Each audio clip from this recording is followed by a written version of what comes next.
What's going on, everybody? Non-TCG here, and I want to spend some time because I've gotten a couple questions from folks online, just discussing the best way to sell both vintage singles and vintage sealed product on the market.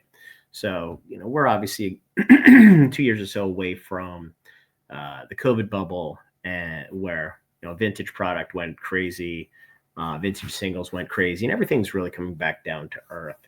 And ultimately, the retail market for a lot of this product is somewhat dead.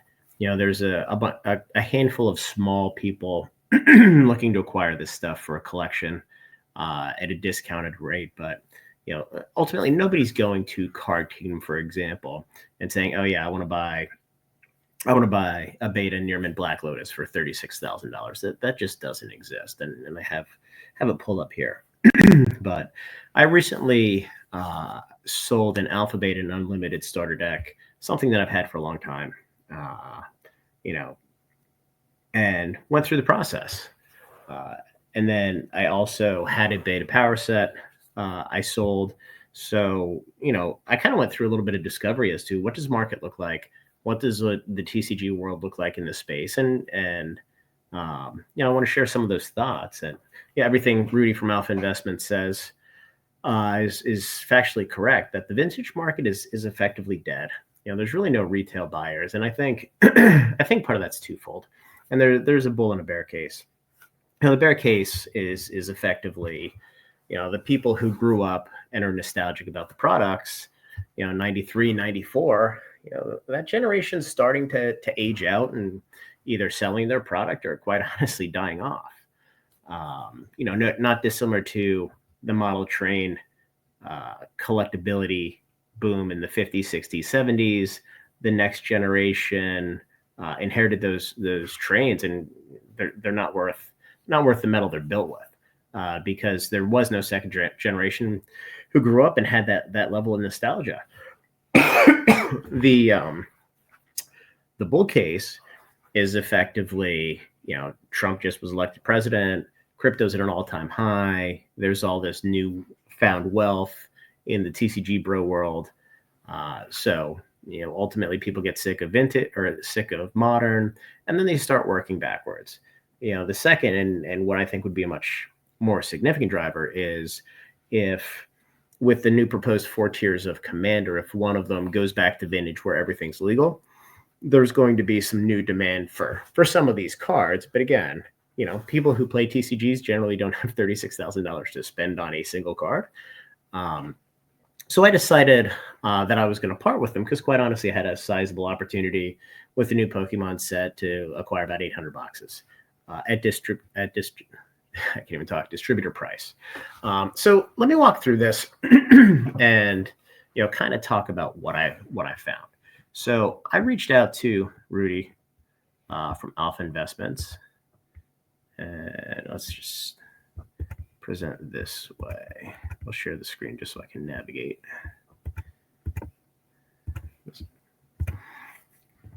So for those of you who don't know, Rudy is a personality on YouTube. He buys a lot of collection sealed product, and generally speaking, he'll pay 60-70% of market for reserve list stuff. He doesn't really touch new stuff unless he has to, meaning it's part of a package deal. But I reached out to him on the singles, and the Beta Power set, there were 4 or 5 of them that were near mint. The rest, except for the Lotus, were LP plus, LP minus, and then the Lotus was MP. So if I were to sell all of those cards retail in the market, I might get $55,000 to $60,000 in that condition if there were a retail market, but there's really not. So, he and I spoke briefly, and he said, look, I can probably get you somewhere between 40 and 50 based on the condition. And, I've never done a deal with Rudy. Seems like a stand-up guy when it comes to this. And quite honestly, he has to be, because he burns one person, his reputation shot. So, no reason to believe that he would be anything but forthright. But ultimately, I'm taking the risk of shipping the product to Florida. I'm taking the risk that, in his view, the grades are different than my view. If anybody's ever sold to a store, generally speaking, the TCG folks at the store, they're used car salesmen. So they're going to talk shit on your cards and try to beat you up and hold you hostage. And then when they go to sell the cards, they're going to talk about them how they're the cleanest cards in history. And that's just the way the world works. So, we had a good conversation. And then I went on to Card Kingdom. So, just real briefly here, let's look at Card Kingdom. And again, I mentioned there's no retail market here, and these are all out of stock, but nobody's paying $12,000 for a volcanic island. You can go on eBay or one of the Facebook pages and probably pay $6,500 or $7,000 for it. Now, you have to worry about it being counterfeit and things like that. But there's plenty of references and stuff where you can get comfortable. So I effectively went to the selling page, and for those of you who haven't used this before, and I haven't used it for expensive cards, but this is effectively the price for a near mint card. And as far as I know, and I don't know if they do this on vintage, but I know they do it in modern. They run it through a card reader as quickly as possible. About half the cards that are pack fresh will show up as near mint. The other half will show up as LP, and then there's a discount and algo written in there that reduces it. So the $21,600 here is for a near mint, something that's probably going to grade 8.5 or better. And then the store credit is what the store credit is. So, when you start pricing these out on the cash portion, it makes a little bit of sense. But again, you have to send the cards to Seattle, I believe is where their location is. You have to hope that the person grading the card isn't going to fuck you, which, generally speaking, they shouldn't. But again, you've gone through the effort of risking mail there. Do you really want to risk mail back? They kind of have you over a barrel. And I had emailed them and had a couple good conversations. They were immensely helpful, but they basically said, look, it doesn't matter if you send me a high resolution picture. I can't give you a price unless I look at the card, which in my world is a non-starter, because if I don't at least have a bracket of what the value is going to be, how can I potentially take the risk? Because if something happens with the mail, and anybody who sells cards knows that things disappear randomly, I can only imagine something addressed to Card Kingdom is a target. It's just not worth the risk. So we never really settled on price. It was more, if you end up in Seattle and you want to drop the cards off, whatever. And I have no reason to go to Seattle, quite honestly, ever. So we did talk briefly about the decks, the sealed decks, and they were interested in acquiring them. Part of the issue with sealed beta and unlimited starter decks is there are a lot of counterfeits on the market. And they all tend to be opened by breakers and publicized, and people look at the boxes and just assume that they're all bad. So beta starters at the peak were selling for $50,000, $55,000, given the fact that the popularity of the cards is beaten up, but there have been probably 5+ repacks opened in the last couple years on YouTube streams and breaks that have been either repacks, counterfeits. There was one repack that I think sold like 2 or 3 times on eBay and kept getting sent back. There's such a risk premium priced in. The market just totally shits on the ones that are real. And that's not a risk that Card Kingdom's going to take. It's not a risk that any seller should take. We had a couple conversations with some breakers, and they're like, "Hey, can you guarantee it's real?" And I said, "Yeah, sure, I'll do it, but I'm going to put it in a sealed bag, and you're going to have to open it on camera so I know it doesn't get moved back and forth." And that was the last time I heard from them. So, again, no reason to not trust these folks, but when you're dealing with packs that are $30,000, $65,000 or so in the alpha range, or in the alpha deck case, there's way too much at stake to, quite honestly, take any risk whatsoever. It's much better just to take a discount and move it to somebody that than to try to earn top dollar and just get screwed. Because these are TCG people. They could be grifters, they could be con artists. This is there are a lot of upstart people, but generally speaking, it's kind of the low of the low, because they're trying to take your money and make it their money. So just be aware of that. So they kind of threw out a lowball price on the decks, and I knew what the market was. Rudy wouldn't touch them, obviously, because it's too risky. And if you take the decks and you throw them in a closet, 10 years from now, you pull them out and somebody opens them and they're counterfeit, or if you do a break and they're counterfeit, you're screwed. There's no recourse. So then I went to Heritage Auctions. I actually got, I've done a little bit of business with Heritage Auctions on the buy side over the years. And I had received a letter in the mail basically saying that we have an auction coming up. Do you want to consign anything? Blah, blah, blah, blah. They don't know me. They don't know the size of my collection or anything like that. And it's decent size, but it's certainly not among the top 5, 10, or probably 100 in the US for certain. So I reached out to the guy and just said, hey, look, I'm considering selling these decks. I'm considering selling these beta cards. What are your thoughts? What does the market look like? Because ultimately, it's their job to give you advice, because if the cards sell for more, they make more money, I make more money, and everybody's happy. If they give me advice and the cards sell for shit, then they don't get any more business. So they are fully incented to tell me the truth, because if they think it's going to be a shitty auction or a shitty period, they don't want to take the risk of somebody like myself putting a product up. The product doesn't sell, and then all of a sudden it's a nightmare scenario for all parties involved. So, they basically said, the beta, you have a good idea what the price is. You're probably better off finding somebody to sell it to, because there are people who buy the cards. And again, Rudy was a great option. Didn't end up going with that option, and I'll get into that in a little bit. It had nothing to do with his offer or him.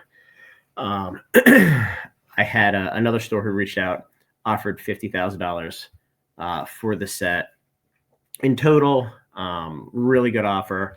The reason I didn't take it is because it wasn't local, wasn't as secure, but it was certainly something that I would have done.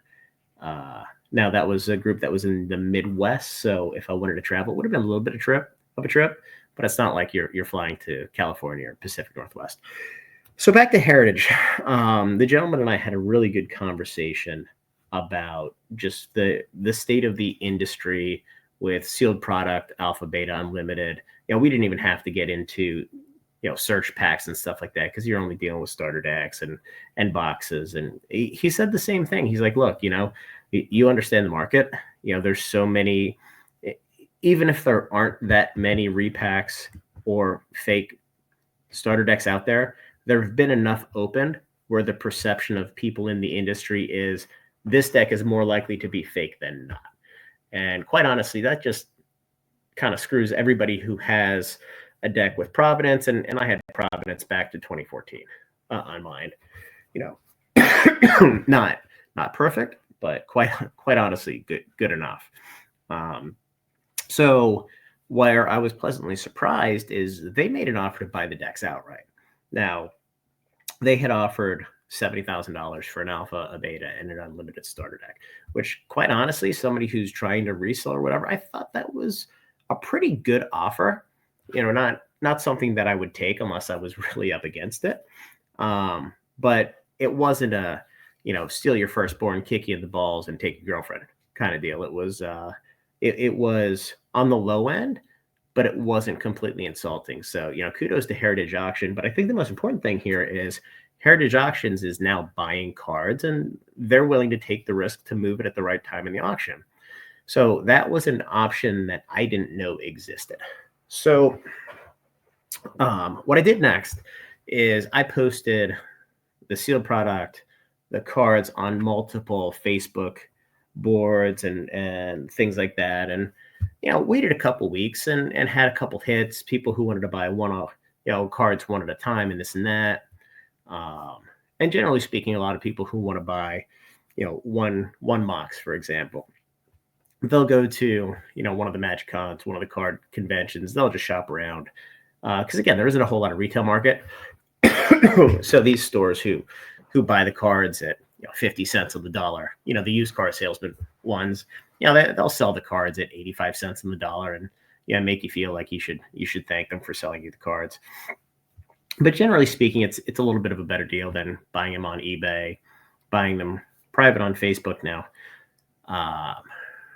The good thing about Facebook is You can get pictures of a card that you can't get on TCG Player. You can't get on eBay unless they're already posted on eBay, which is good. And, with eBay, you can reach out to the seller. You can get some additional pictures. But, it's always better to see the card in person, especially if you're going to drop, $3, $4, $5, $6,000 on the card.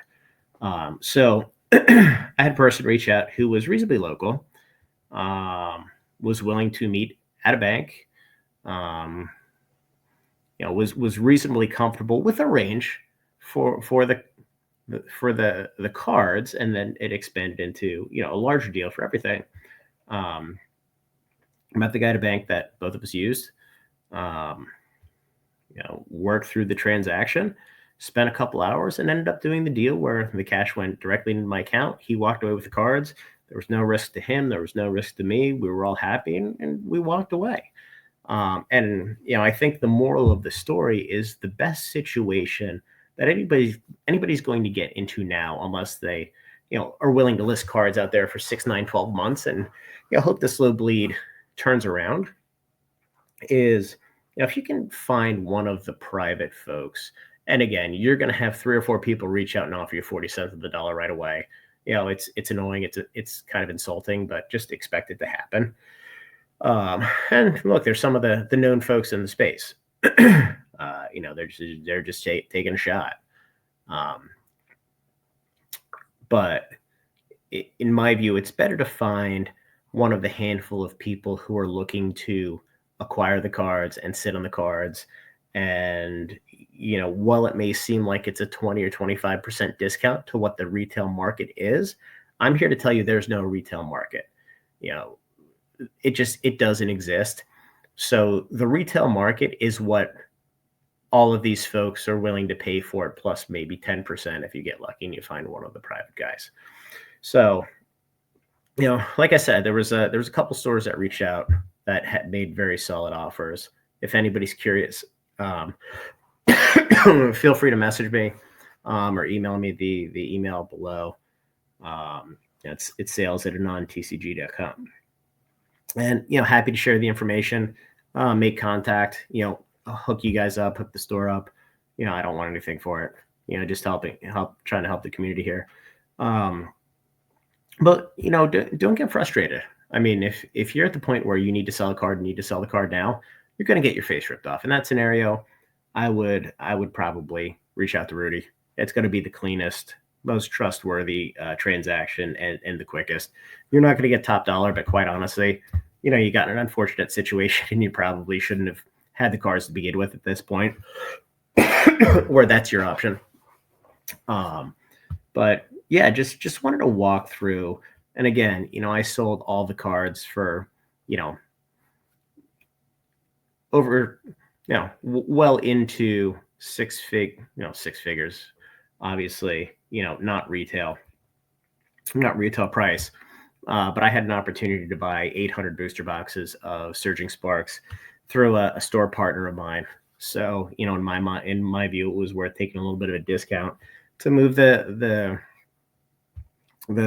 product and, move into a market that's a little bit hotter. And, I love Magic. I love the cards. It's just that, they've kind of served their purpose and moved on. So anyway, if anybody has any questions or any further clarification, and like I said, I've had a couple people reach out and just say, hey, you had these listed, you sold them. What happened? Feel free to email me. And the email here, PM me. Join the Discord. You can PM me in the Discord. I am the admin in the Discord. And go from there. So, hopefully this was helpful. Like, subscribe, join the Discord. We'll talk soon. See you guys.